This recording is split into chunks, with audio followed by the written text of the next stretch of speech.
পাঠায়নি, তারা উপরমহলেই পাঠায়নি। তারপর আমি এডিসি স্যারের সাথে দেখা করলাম, তাও প্রায় 3 ঘন্টা অপেক্ষা করে এডিসি স্যার আসলেন।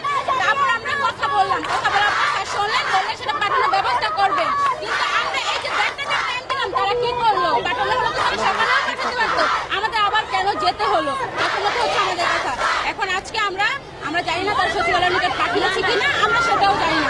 এখন আমাদের দাবি হচ্ছে একটাই, যে আমাদের অধ্যক্ষ যিনি আছেন আবুল কালাম আজাদ স্যার, তার বদলির আদেশ বাতিল করা হোক। আমরা যতক্ষণ পর্যন্ত না এই বদলি আদেশ বাতিল না করা হবে, ততক্ষণ পর্যন্ত আমরা রাস্তা অবরোধ করব। আমরা 17 তারিখে যখন আমাদের শিক্ষার্থী প্রতিনিধিরা আমরা গেলাম, তখন আমরা দেখলাম তারা আমাদের কাগজটা নিয়ে কোনো কর্ণপাতই করেননি। তারা আমাদেরকে আরো বলেছে যে আমাদের শান্তিপূর্ণ কর্মসূচিকে তারা কোনো গুরুত্বই দেননি। তো যেহেতু তারা একজন গণ্যমান্য কর্মজীবী হিসেবে আমাদেরকে বললেন তারা আমাদের শান্তিপূর্ণ কর্মসূচিকে গুরুত্ব দেননি, তাহলে আমাদের এই বিক্ষোভ মিছিলটা কি যৌক্তিক না?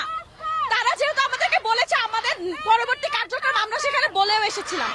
16 তারিখ দুপুর 2টায় যখন আমরা সংবাদ সম্মেলন করি, তখনও আমরা বলেছিলাম যে আমাদের পরবর্তী কার্যক্রম হবে যদি তারা আমাদের কাগজটাকে সচিবালয়ে পৌঁছে না দেয় স্মারকলিপি, তাহলে আমরা আন্দোলন করব। তারা আমাদের আন্দোলনটাকে কোনো গুরুত্বই দেননি। স্যারের যদি এরকম কোনো ঘটনাই থাকতো, স্যারের কোনো কাহিনীর জন্য ওএসডি করা হয়েছে, ঠিক আছে, তাহলে এই বর্তমানে এখন যারা কর্মস্থলে রয়েছে, বিভিন্ন পজিশনে রয়েছে, তারা কি জুলাই আন্দোলনের পরে এসেছিল? তারা জুলাই আন্দোলনের পরেই কি চাকরি পেয়েছে? তারা আগে কোথায় চাকরি করছে? তারা কি দোসরদের সাথী ছিল না?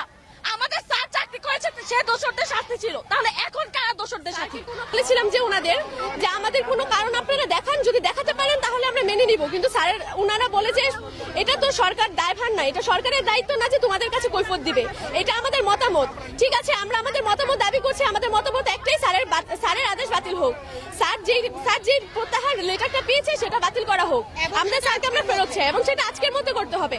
আর আজকের মধ্যে যদি এই কাজটা না করা হয়, তাহলে আমরা আমাদের কর্মকাণ্ডগুলো চালু রাখবো আর বন্ধ করবো না।